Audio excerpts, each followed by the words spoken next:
Okay, so in this video, I'm going to provide a midterm review for business finance.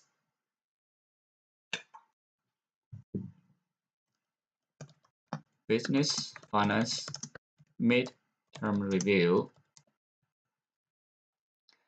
So first of all, let's look at the corporations. So the course is mainly about corporations, which are the public companies, and the goal of public companies is to maximize shareholder wealth.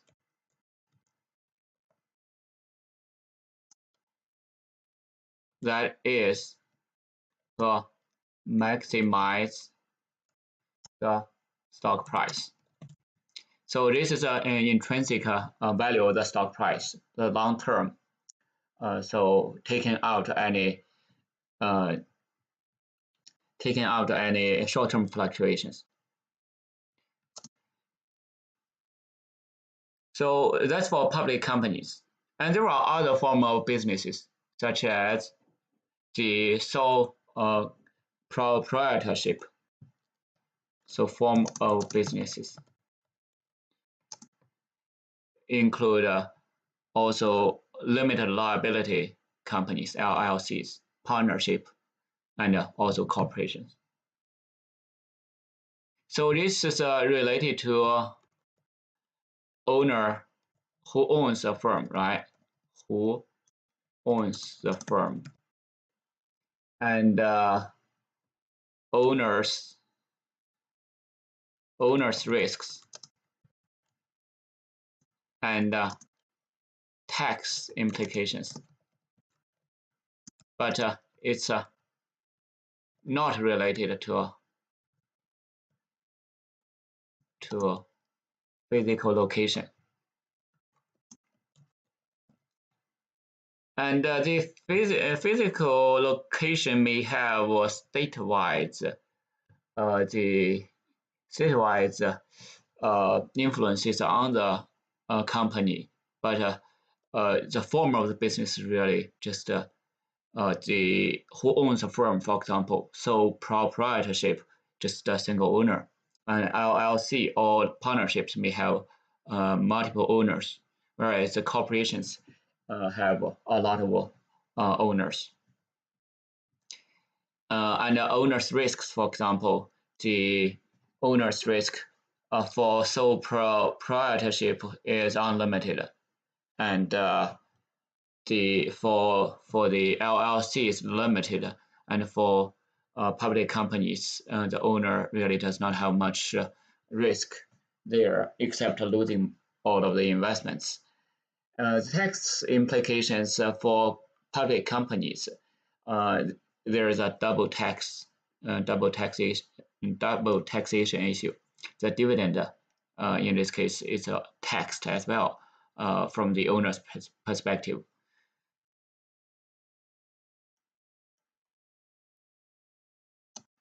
So let's look at financing and trading. So the company can finance by let's look at a company. Okay, it's a firm. Okay, so it can it need to have assets to run the business. So the assets will be financed by debt and equity.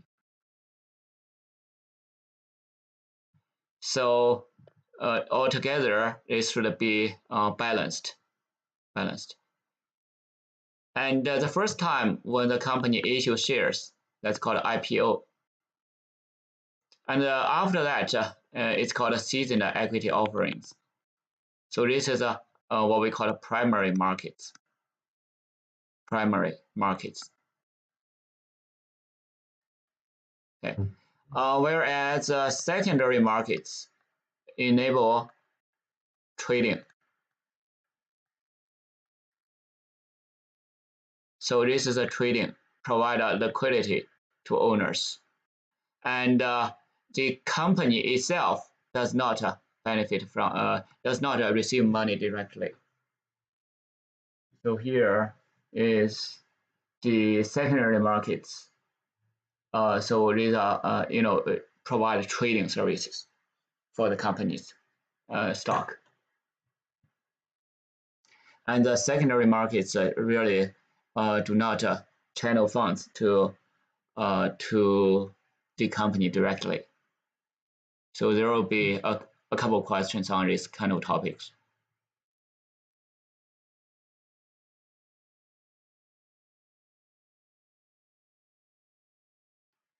And from the investor's perspective, the yield in general related to the risks. So and also it's linked to the interest rates, the term structure of the interest rates.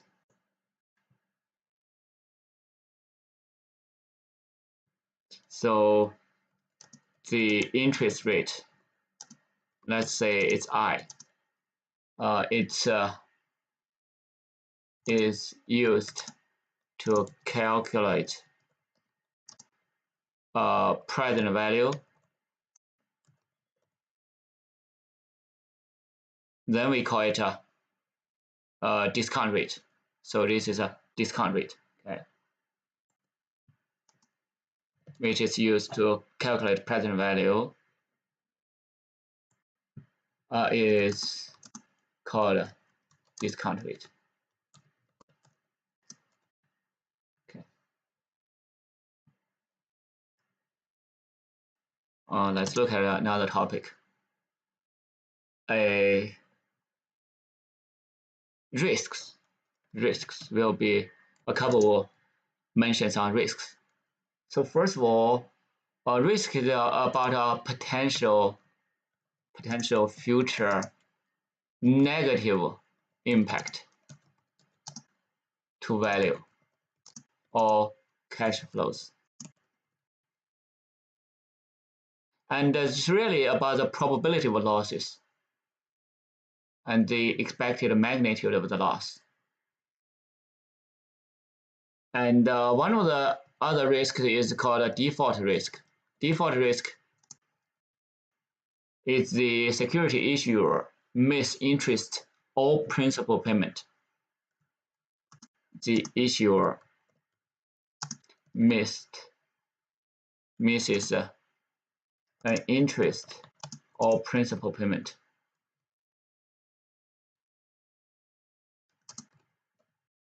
Then technically the issuer is in default.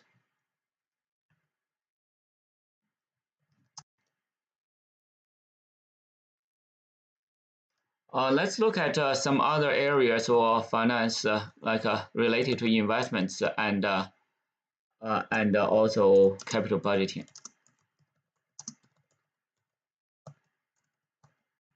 So here, investments is an area involves methods and techniques to make investment decisions as to what kind of securities to own and what kind of securities to buy and how to pay back in the form that the investor wishes. Capital budgeting is really about projects. So whether you decide to invest in certain projects or not. For example, the increase in oil production apparently is because many companies decide to increase their oil production. So they, according to their capital budgeting criteria, they give it a green light. And it may change, it may decrease if the regulation turns against them. So these are the kind of examples for capital budgeting.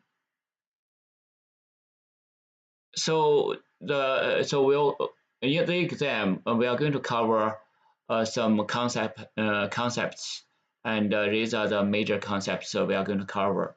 And the other major concepts include time value of money. So let's look at the time value of money, and we'll do some calculations as well. So time value of money really is a dollar in the future is not worth the same today.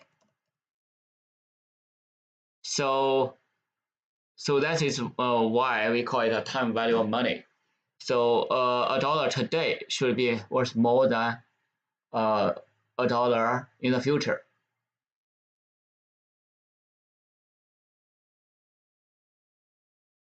For example, the present value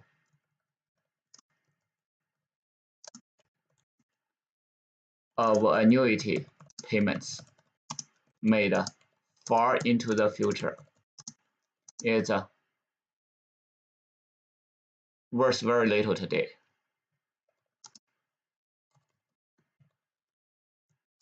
Okay.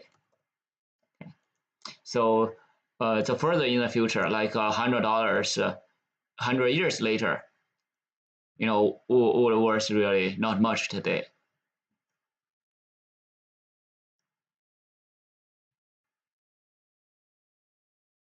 And if you deposit money in the bank, for example, in the future, you are going to collect that principal back along with interest payment. So the future value is larger than present value. So in general, future value is higher than present values. So in magnitude, okay. But with discount, so with discounting process, so we have this equal. Let's do a compounding. So the present value will worth more. And how much more? That's related to the interest rate. So the compounding rate, okay, and depending on how many years. So that's a future value calculation. And let's look at one example. Okay, so in any time value of money calculations, it's essential to illustrate the timeline. Okay, timeline, and we've discussed the timeline and moving cash flows forward. That's called compounding, and moving cash flows backward. That's what we call discounting. So if you know these techniques, so you can solve most of the time value of money problems.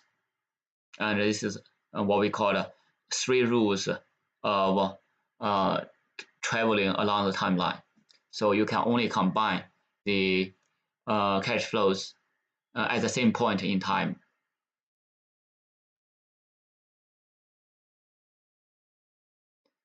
So for example, when moving from the left to the right of a timeline, so we call it a compounding. That is used to calculate future values.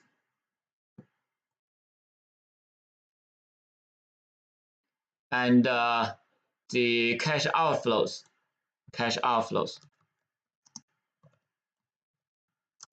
is have negative signs, signed negative, whereas the cash inflows signed positive. Okay. So these are general rules. And the reason we call it compounding is we earn interest on interest.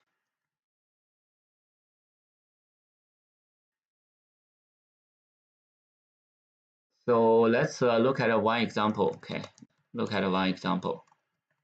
So what's the future value of $1,000 deposit for 1 year, earning 5% interest rate annually?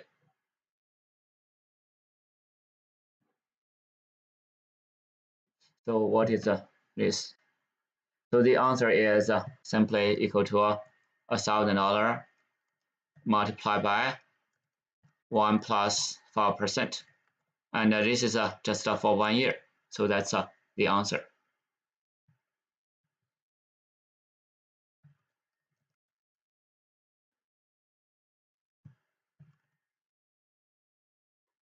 So this is the answer. Let's look at another one. Let's look at instead of 1 year, let's look at 4 years. So 4 years, let's do a timeline, okay? So the timeline would be, in this case, 4 years. So from 0 all the way to 4. So 0, 1, 2, 3, 4. So we'll draw bottom border. So this is a timeline, okay, timeline, okay. And the cash flows. So $9,000 deposit for 4 years. So deposit, it's an outflow, cash outflow. And the interest rate is 6%. So 6% interest rate, okay. So usually we will write a 6% somewhere there, we can. And if it's 6% interest rate annually for 1 year would be equal to its value multiplied by 1 plus 6%, is 6%. Okay, so that's after 1 year. So if you get it out, so that's a withdrawal, so it's a positive. So that's after 1 year. After 2 years, it's nothing but this multiply by, let's see, let's make this absolute cell reference. And after 2 years, so will be this value. So let's say, let's take an absolute value here. That's Excel. So let's do this first. So essentially, we are doing this. So this is equal to, so 9,000 multiplied by 1 plus 6%. And the next year is based on this 1 plus 6%, you earn another 6%. So essentially, it is 9,000 times 1 plus 6% raised to the power of 2. So for year 4, that value would be equal to 9,000 times 1 plus 6% raised to the power of 4. So that will be the answer. Okay. 11,362.29. And once you have learned this technique, you can try different interest rates. So you can try different interest rates. So let's look at maybe another example, looking at different interest rates. Okay, another one. So here the question is,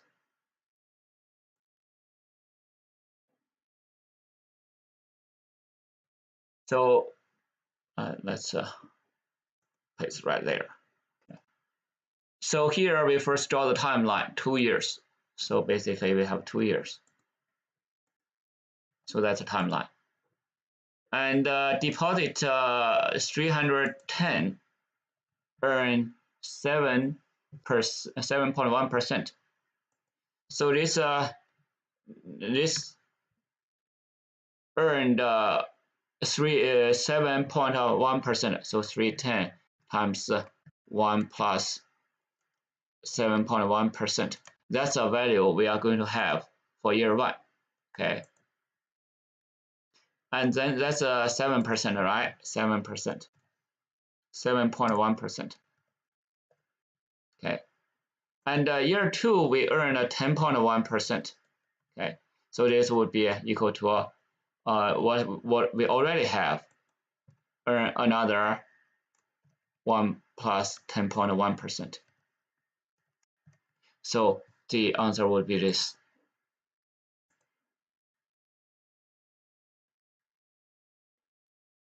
And of course, you just keep the pennies there. Okay. So essentially, as long as you know the term structure of the interest rates, you can calculate the rate, the future value all the way into the future.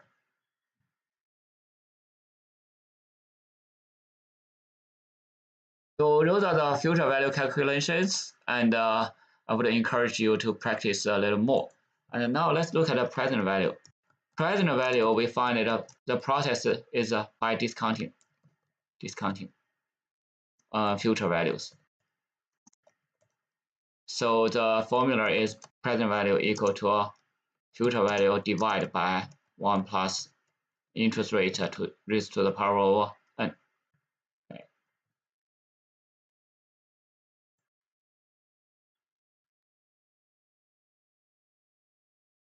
So that is the process of figuring out how much we expect to so how much for a future value, some value cash flow in the future, what's the equivalent of that value today? So that process is what we call discounting. How are future values affected by change in interest rates? So let's look at the difference between this future value and the present value. Okay. So when interest rates go up, when interest rate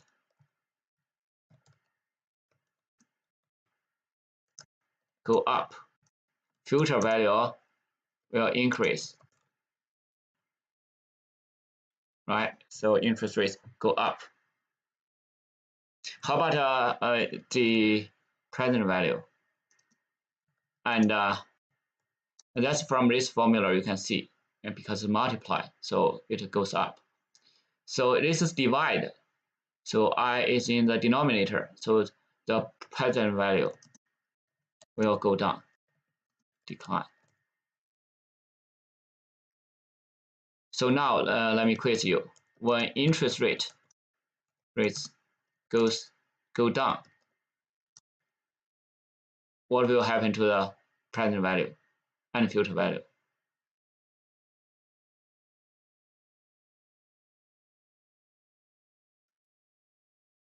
So it's the reverse. So future present value will increase.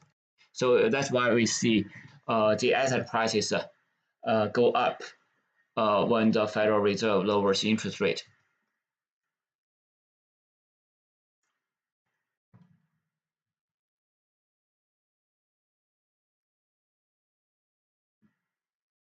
So the lower the interest rate, the larger the present value will be.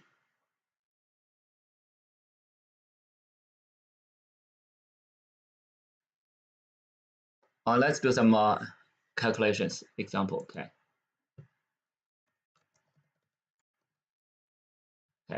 So first example is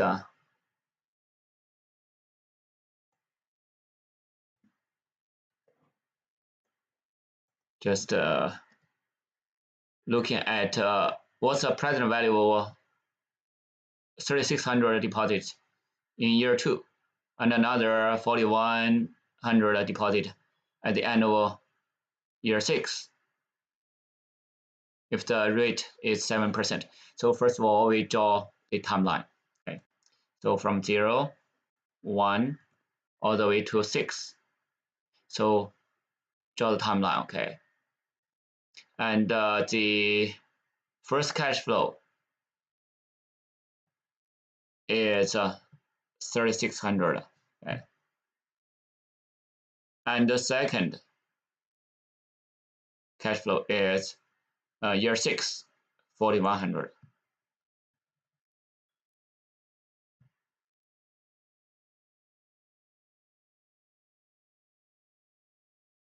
Okay, so what is the present value today?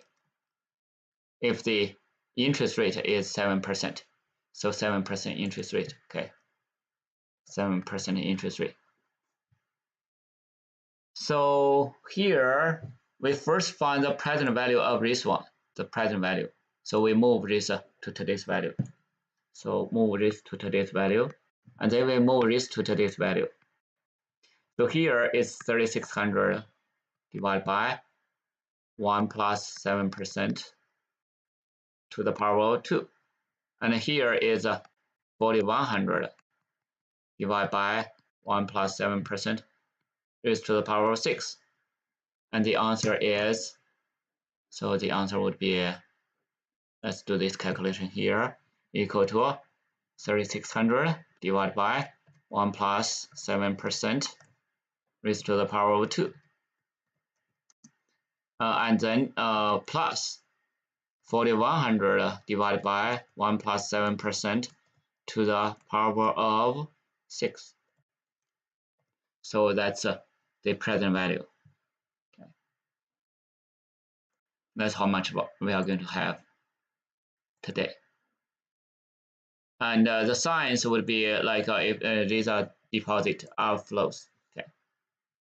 And this is outflow, and this is also outflow. Okay. So the present value will be a positive. Okay. Let's look at another one.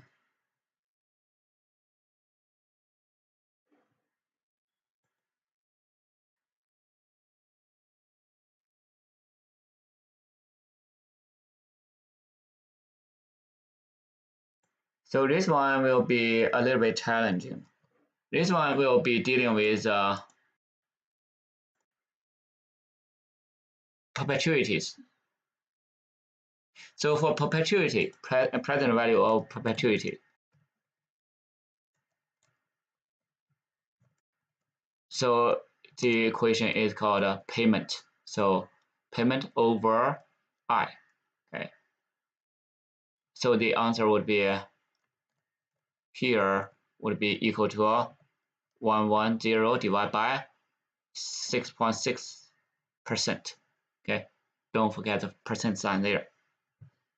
So that's the present value. So what's the future value of the perpetuity?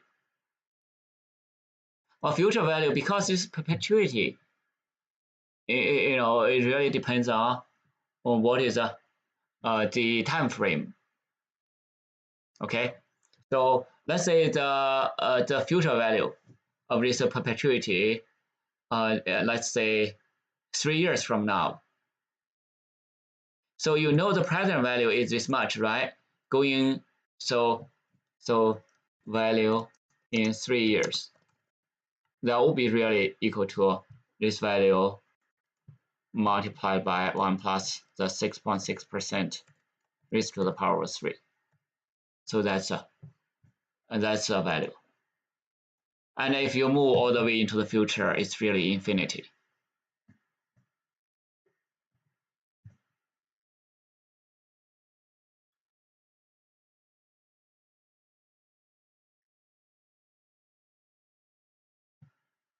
And maybe let's do one more present value calculations.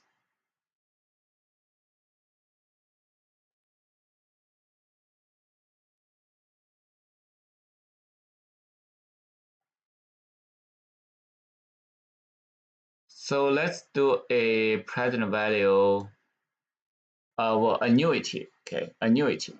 Annuity is different from perpetuity. Annuity has a limited life. So this is for 6 years. So let's draw the timeline. 0, 1 through 6. Okay, so 6 years. Okay, so 6 years. And each year there is a $800 payment. So we need to make a $800 payment each year for 6 years. What's the present value? Would be a positive number here. Okay, so this number would be, we just need to find the present value risk, present value, present value, present value, present value, and present value. We sum this together. That will be the present value. Okay. And in financial calculator, you can do this. You put the n equal to 6, so number period. Okay, and the interest rate you put in 8, and payment you put in 800, and future value you put in 0, and present value you just compute. And what is this number? This number is equal to present value of the rate is 8%, right? And 6 years, and 800, and 0. So we can omit that. So the reason it's negative is because we need to make payment negative. So the value would be this much. So that's our present value.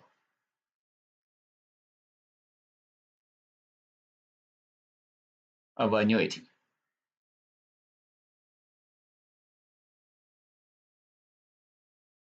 And it's really about moving cash flows from one end to the other, back and forth.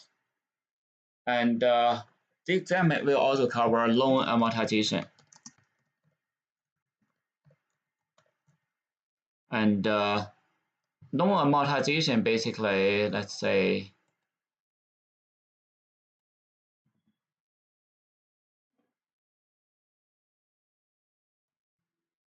schedules show both principal balance and interest paid per period. And we are also going to cover rule of 72. Rule of 72.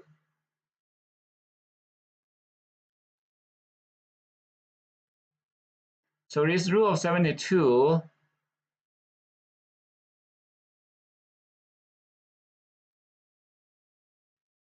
I'll give you one example here.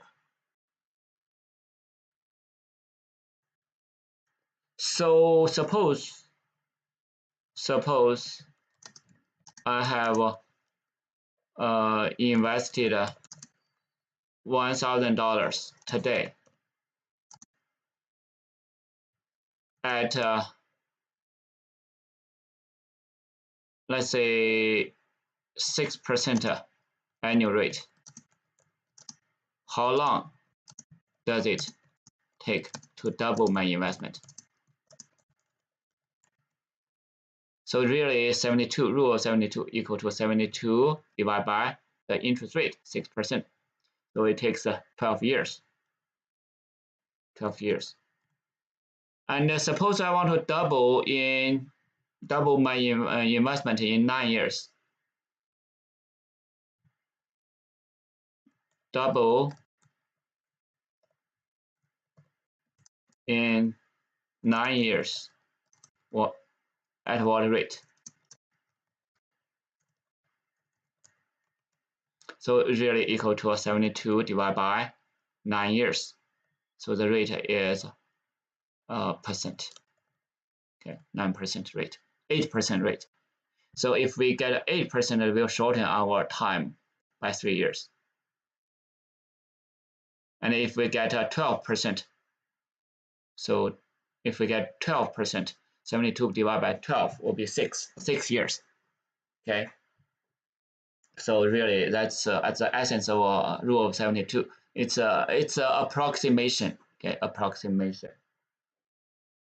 And we also cover a little bit about solving for rate of return and number of periods. So in the exam.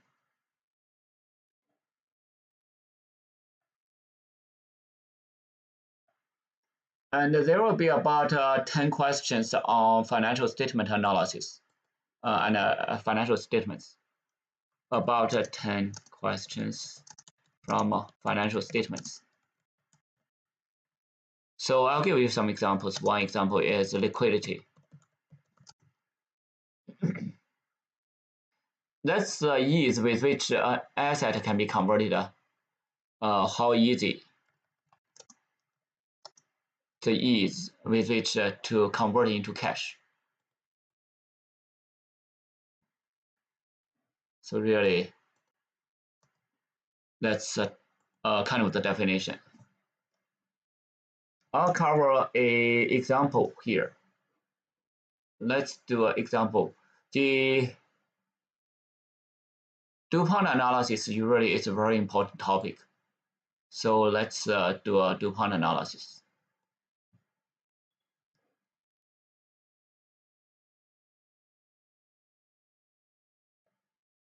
So DuPont analysis here.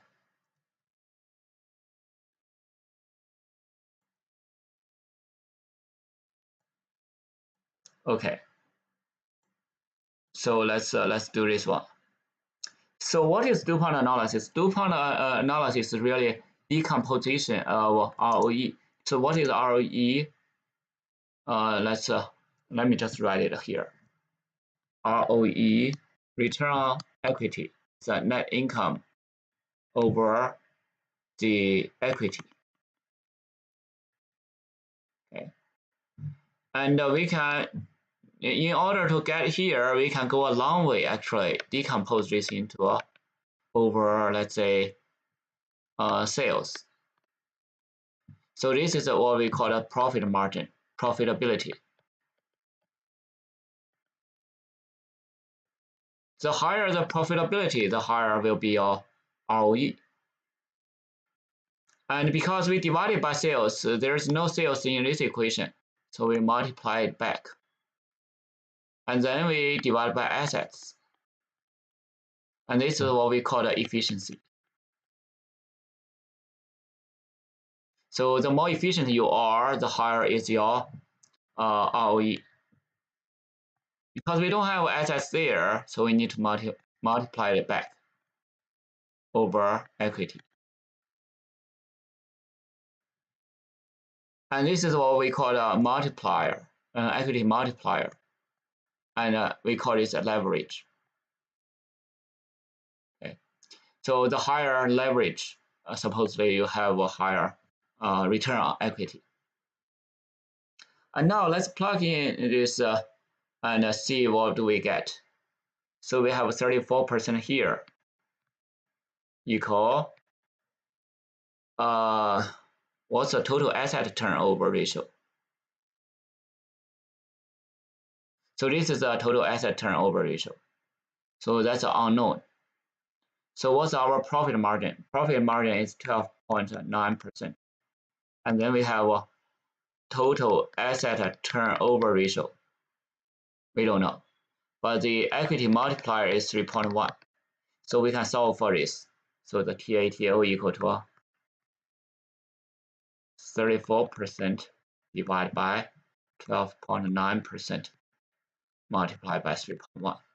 So what is this?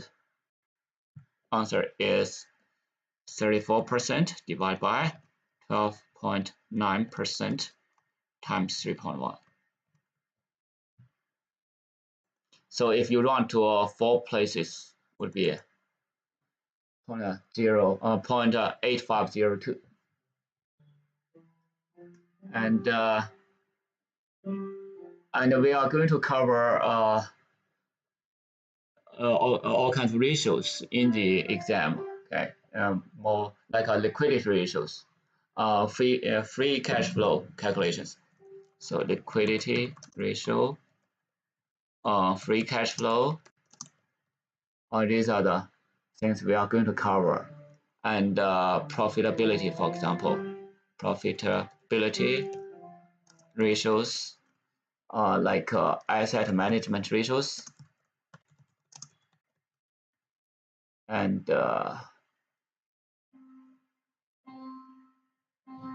also the current ratio, the liquidity ratio. That's net working capital. So you need to be able to calculate net working capitals and what else?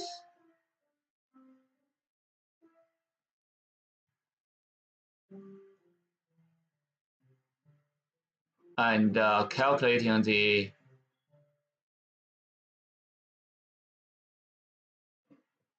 so we need to be familiar with financial statements, and there will be two questions related to this. So one is to find like a cash flow from operations. So this is from the cash flow statement, and you could look at the retained earnings, for example, find the dividends, and calculate the dividend paid, etc. Okay, could be some balance sheet calculations.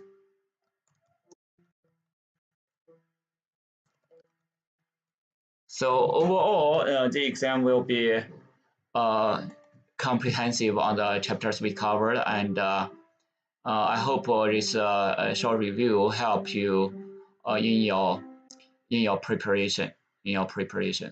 And good luck, everybody.